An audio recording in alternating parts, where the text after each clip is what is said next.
Luke chapter 23, verses 1 through 25. Jesus before Pilate.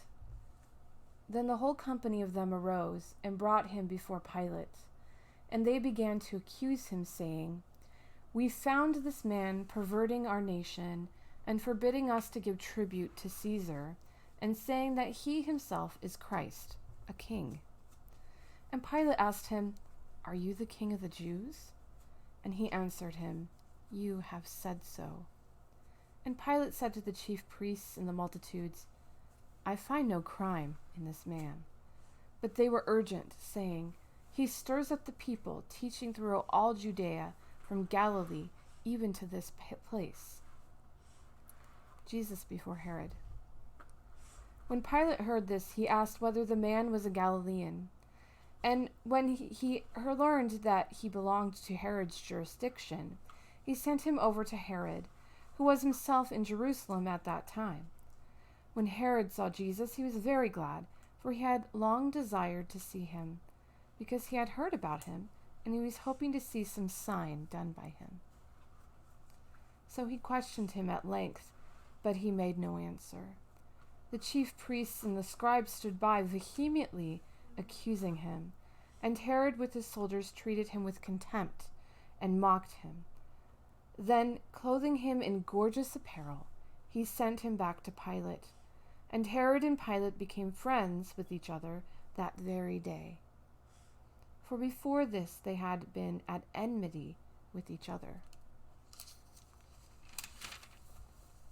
Jesus sentenced to death.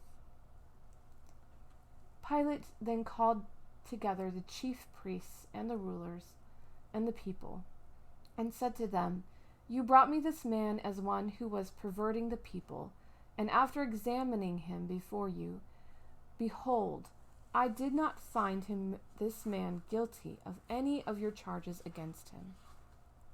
Neither did Herod, for he sent him back to us. Behold, nothing deserving death has been done by him. I will therefore chastise him and release him." But they all cried out together, "Away with this man, and release to us Barabbas." A man who had been thrown into prison for an insurrection started in the city and for murder. Pilate addressed them once more, desiring to release Jesus. But they shouted out, "Crucify, crucify him." A third time he said to them, "Why? What evil has he done? I have found in him no crime deserving death. I will therefore chastise him and release him." But they were urgent, demanding with loud cries that he should be crucified. And their voices prevailed.